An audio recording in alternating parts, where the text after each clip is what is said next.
दो ग्रुप है वो एक्टिव हमेशा होते हैं विंटर के सीजन में। जैसा भी कुआसा पड़ जाएगा तो डकैती का सिलसिला बढ़ेगा, तो उस बारे में भी अलर्ट है और स्पेशल उसके लिए गश्ती का भी बुलाया गया है। और जो आसूचना संकलन है उसके बारे में डिस्कशन हुआ है। अभी जो जेल से निकला है और बैंक रॉबरी में भी था इंदल महतो, इंदल महतो के बारे में भी बोला है कि फोकस किया। बिहार के चर्चित आईएएस अधिकारी सुपर कॉप्स कहे जाने वाले शिवदीप तिलांडे अपराधियों में खौफ दिखता था। शिवदीप तिलांडे आईजी के पोस्ट पर आते ही सीतामढ़ी पहुंचे थे। उन्होंने अपराधियों को दो टूक कह दिया, अब भगाना शुरू करेंगे, चुन चुन के पकड़ेंगे।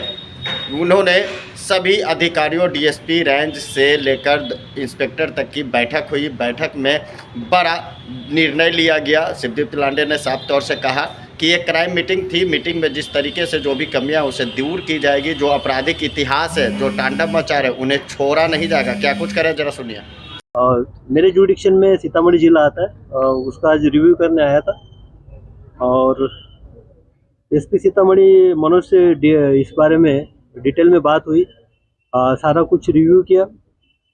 तो जो प्राइमरी फोकस दिख रहा है वो लूट से संबंध में, लूट की जो भी घटनाएं हुई सारी डिटेक्टेड है।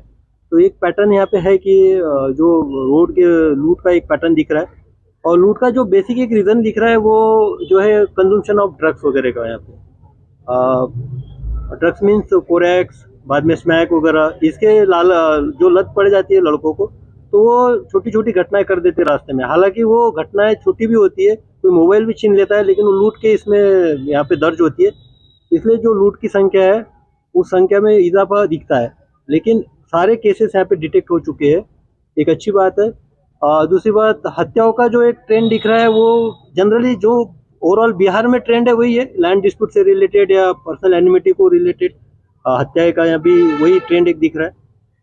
तीसरी बात है जो एक मेरे लिए इम्पोर्टेंट थी, क्योंकि मैं अररिया में भी एसपी था तब एक डकैत का गिरोह डिटेक्ट हुआ था, डकैती हुई थी अररिया में। तो पूरा जो बॉर्डरिंग एरिया है वहाँ से लेके मधुबनी, मोतिहारी, सीतामढ़ी हर जगह डकैती किया था। तो वो एक डकैती का एक जो 20-25 लोगों का ग्रुप है उस बारे में डिस्कशन हुआ। वो दो ग्रुप है वो एक्टिव हमेशा होते हैं विंटर के सीजन में। जैसा भी कुआसा पड़ जाएगा तो डकैती का सिलसिला बढ़ेगा और स्पेशली बॉर्डरिंग डिस्ट्रिक्ट में।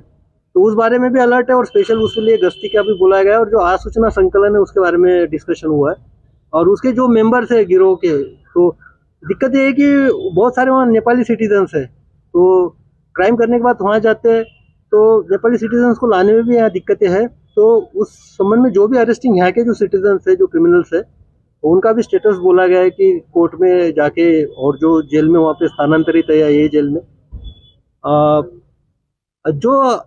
मेरे लिए मुझे जो लगता है कि पुलिस महानिरीक्षक के तौर पे जो मेरे लिए लगता है कि एक ऑर्गेनाइज टाइप से यहाँ पे देखना चाहिए क्राइम के पर्सपेक्टिव, वो है विकास झा का जो ग्रुप है जो एक्सटॉर्शन से रिलेटेड एक्टिविटीज करता है।